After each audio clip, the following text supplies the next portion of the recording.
Good morning, friends. Welcome to SBI Securities morning podcast. In today's podcast, we would be discussing what to expect in Nifty and Bank Nifty from here on, along with the key levels for both the indices. We'll also be discussing on the key sectors and stocks that we should be focusing for the day and the next few trading sessions. First up, coming to the update in the global markets. So in trade yesterday, all the three major US indices ended on a positive note.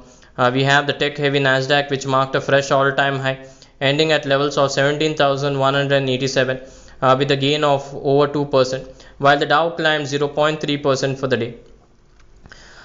In line with our expectations, S&P 500 has also marked a fresh all-time high. Going ahead, it is likely to continue its upward journey and test the levels of 5,400 followed by 5,460 in the short term. Brent crude oil has witnessed a minor pullback after testing 76.79 level. However, it is still trading below its crucial moving averages. Going ahead, any sustainable move below the levels of 77 will lead to resume its southward journey. If we look at the dollar index, it's oscillating in a narrow range, that is between 103.90 on the downside and 104.46 levels. This has been witnessed since the last three trading sessions. Going ahead, any sustainable move below the levels of 104 will lead to an extension of the correction up to 103.50 levels. Now coming to the update regarding our market. So in trade yesterday, the benchmark index Nifty marked the low of 21,792 and thereafter started making the sequence of higher highs and lows on the lower time frame. If we see the 30 minutes chart, interestingly the index has reclaimed its 20, 50 and 100-day EMA levels. Further, along with this rise, the index has retraced over 61.8% Fibonacci retracement level of its recent down move, that is from 23,238 towards 21,281 levels. Most noteworthy, if we see, the daily RSI has taken support near the 40 levels and thereafter witnessed a sharp rebound, which suggests that the index is in a bullish zone as per the RSI range shift theory. In the last four occasions, whenever the RSI has taken support near the 40 levels, the market has witnessed a smart rebound. On the derivative front, if we see, the June futures has surged by nearly 3.35% and the cumulative open interest has dipped by 10.53%, which indicates overall short covering in the market in trade yesterday. Among the constituents of the Nifty index, if we see, 18 stocks have witnessed long built up, 32 stocks have witnessed short covering rally, while none of the stocks have witnessed short built up or long unwinding. If we see, for the current weekly expiry, PCR is at 0.61 and the max pain is at 22,450. While for the June expiry, if we see, the PCR is at 1.08. Now coming to the option chain, so we have 22,700 strike, which has significant call open interest, followed by 22,800 strike, and on the put side we have 22,600 followed by 22,500. Going ahead, we feel that 22,350, 22,400 is likely to act as the immediate support for the index. As long as the index holds this zone, the index is likely to test the levels of 22,800 followed by 22,950 levels.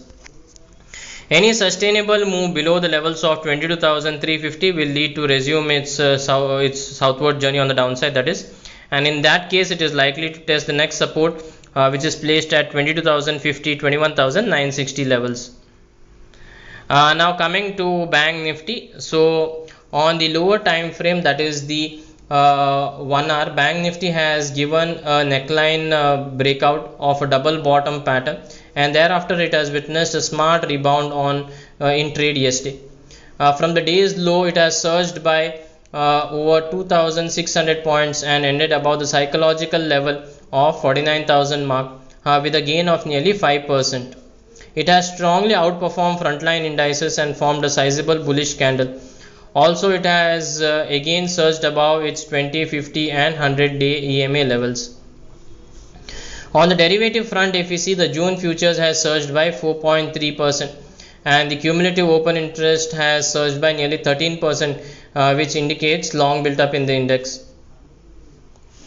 If you see the option chain data, 49,500 strike has significant call open interest, followed by 50,000 strike, and on the put side we have 49,000 which has significant open interest. For the next week's expiry we have the PCR which is at 0.75, while for the entire June series the PCR currently stands at 0.92.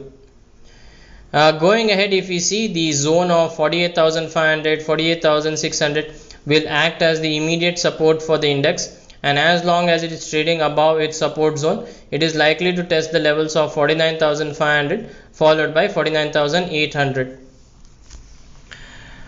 Now coming to the key market indicators. So we have the volatility index which witnessed a sharp dip in trade yesterday. It tumbled by over 29%. On the daily scale, if we see, it has formed a sizable bearish candle. Going ahead, any sustainable move below the levels of 18.3 will lead to further decline in the overall market volatility up to 15-16 levels. The advanced decline in the ratio is largely tilted in favor of the advancing counters in trade yesterday. Now coming to the key sectors which are in momentum. So in line with our expectation yesterday, Nifty FMCG has witnessed a sharp upside rally. We believe it is likely to continue its positive momentum till it is trading above 56,500 levels. Nifty Auto has strongly outperformed the frontline indices and marked a fresh all-time high. Going ahead, it is likely to continue its northward journey and test the levels of 24,600 followed by 25,000 levels. If you see, in the last couple of months, Nifty Pharma has been oscillating in the zone of 18,400, 19,400 levels. Going ahead, any sustainable move above the levels of 19,400, 19,450 will lead to a sharp upside rally in the index. Now coming to the crucial FI/DI data. So in the cash market yesterday, FI sold to the tune of 5,656 crores, while DIs bought to the tune of 4,555 crores. FI long short ratio for index futures has slightly improved to 17.49 on a net basis. This as they bought about 43,772 index futures. On the stock futures front, if we see, FIs have bought to the tune of 25,500 contracts, while on the options front, FIs bought 4,70,365 call contracts and simultaneously purchased 2,97,079 put option contracts. So friends, that's all for today. Thank you for regularly listening to our podcast and wishing you all an energetic day ahead. Do tune in tomorrow for more market updates and insights. Thank you. Investment in securities market are subject to market risks. Read all the related documents carefully before investing.